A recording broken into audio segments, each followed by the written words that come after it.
Ja cilvēks apmetas kādā zemes stūrī uz dzīvi, viņš papildinādams zemes auglību papildinās arī pats.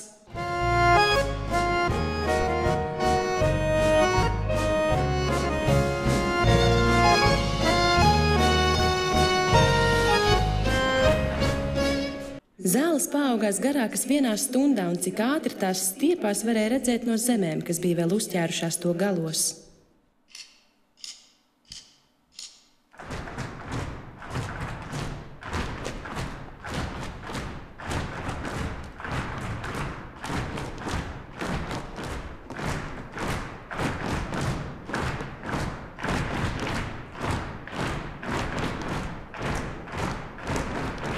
Vasara bija atnākusi.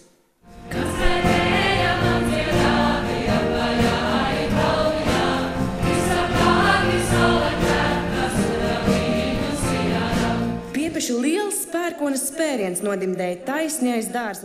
Siemetu asudāci līgo, līgo, savā guļu lainarāji līgo, līgo. Lai tie guri nenogura līgo, līgo, lai skaudieši nenoskaudā līgo, līgo. Rudzu lauks bija svinīgs un kluss.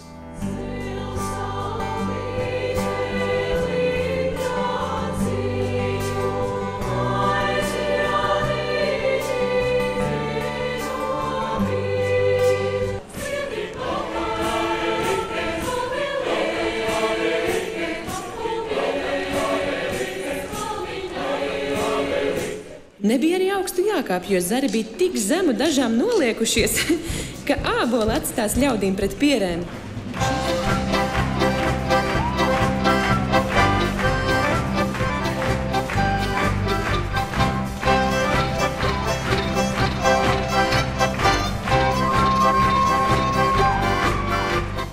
Liels pulks svēteļu bija salasījies vienu dienu pļavā.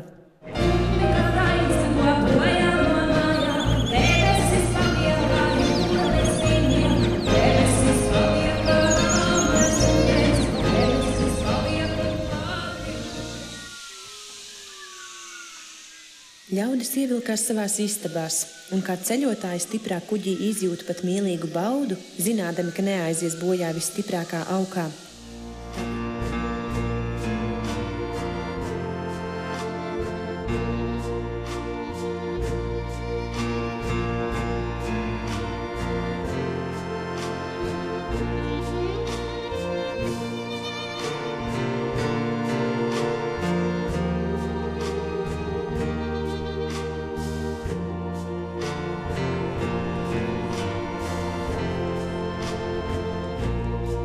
Ziema pirms atnākšanas taisīja sev stipru ceļu, pa kuru iet.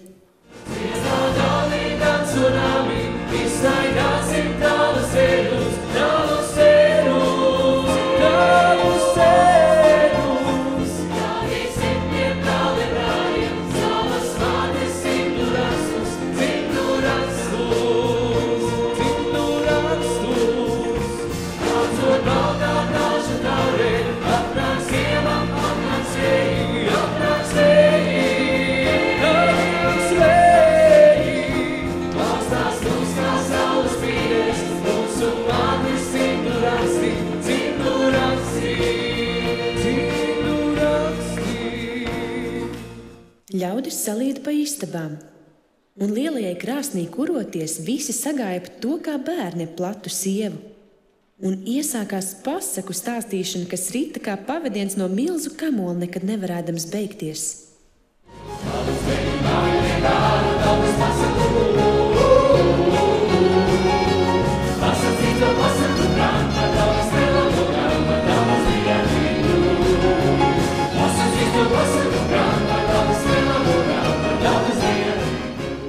Jo smalkais linu diegs risinājās nepalikdams ne resnāks, ne tievāks.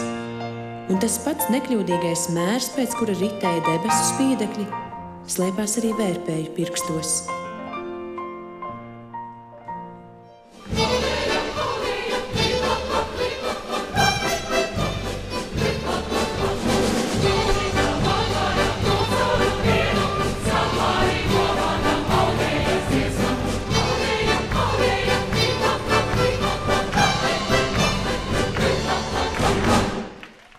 ļaudis piepeši izdzirda sēcvidū lielu troksni, grābju un trumuļu sišanu, vioļu un klarinetu skaņas, un pirms viņi spēja atslēgties istabā sabruka čigāna izloksnē runādams liels bars cilvēku.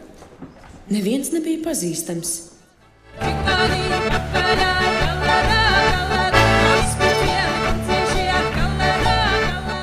Dažu reizi uznāca tik liels augstums, ka ūdens straumes, kas tecēja no akas spaiņa, nenokļuva vairs līdz zemē, bet sasala gaisā.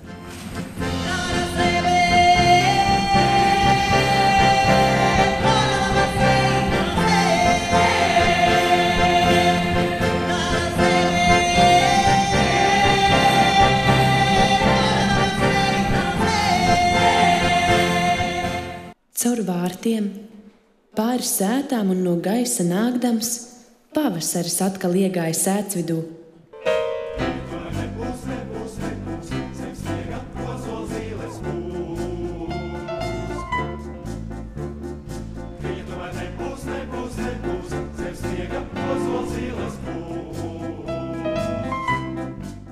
Saimniece paskatījās lejup, kur ap koku bija apvijies audekls, ko viņa gandrīz cauru ziemu pa vaļas brīžiem bija audusi, ieauzdama tajā visas savas domas.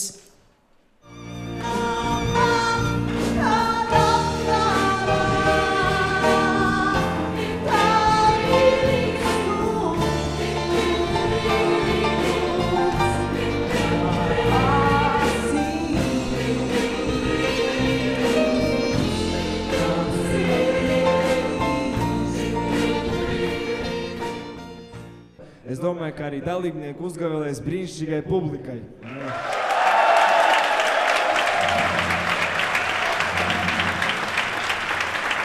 Ne par velti vērsos pie publikas, jo es ārkārtīgi priecājos, ka starp jums ir arī viens no mūsu lielākajiem atbalstītājiem mūzikā, maestro Raimonds Pauls.